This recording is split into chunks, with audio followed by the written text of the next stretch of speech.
Debussy's Clair de Lune is a very famous and incredibly beautiful piece of piano music, and I've been asked, what should we do with the pedalling in this piece? Too little pedal and it's going to sound dry and cold. Too much pedal, it's going to be muddy. So we want somewhere in between, carefully thought out pedalling, so that we get clarity of harmonies but resonance. So I've got 5 principles for you. 1, pedal with your ears, not your foot. It's all about listening to the music and listening for the balance between clarity and resonance. Am I hearing everything clearly, but am I getting that nice resonance and warmth from the music? Is it too blurred, or is there too little resonance? And you can adjust the pedalling accordingly. Principle 2 is to understand the harmonies. So if I look at the opening of this, I begin with a D flat major chord, so I can pedal all of the first bar because it's all part of that same chord. Now I need to change pedal because the harmonies change. And I do a little change there because again the harmonies change in the right hand. Change again for the next bar. Little change. Change again. So look at the harmonies in the music and use that to decide where the pedal changes should take place. Principle number 3, don't think of the pedal as simply an on-off switch. There's a technique called half pedaling, which we use a lot in Debussy.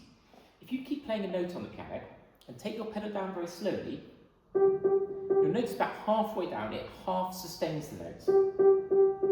There it is. There's some sustaining going on there, but not the full sustain if I take the pedal all the way down. And most digital pianos will do the same effect, so you can check that on yours. So for example, at the top of page 2, I want the bass note to ring on, but I need some changes in harmony here. So I need some pedal changes when these chords change. But if I do a half change, a very kind of quick, short change around that biting point, this will continue to ring, but these will be cleared.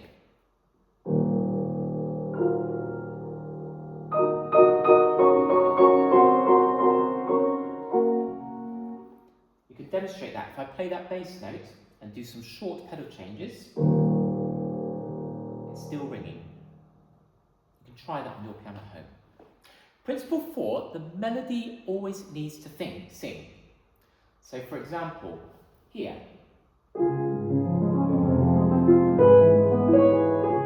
that tune, da da da dum, is the important thing. Too much pedal and I'll lose that. So bringing the melody out, yes, it's about voicing and bringing out the tune notes, but pedaling links into that. Your pedaling needs to achieve enough clarity so that the melody comes across clearly. And principle number 5 is that your pedaling may need to change. It's not set in concrete. If you're playing on a different piano or in a different room, you may need to change the pedaling. A more resonant room with a more resonant piano may need a bit less pedaling than playing on your upright piano in a sitting room at home. Of course, the tempo of music, the register, higher notes may need a little more pedal than the lower bass notes, which naturally sustain more anyway.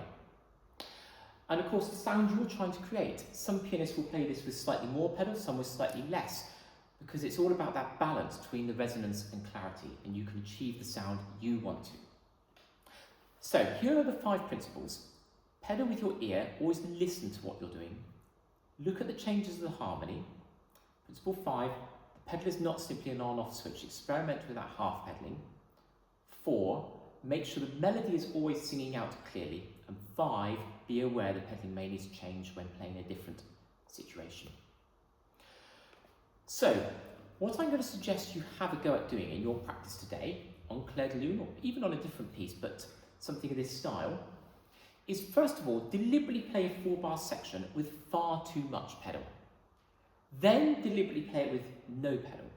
Just listen to the effect of both of those, and then experiment with different amounts of pedal. Look at where the harmonies change, try pedaling in those places, and do a bit of experimenting, listening very carefully to work out what you feel is the correct amount of pedal in that section of the piece.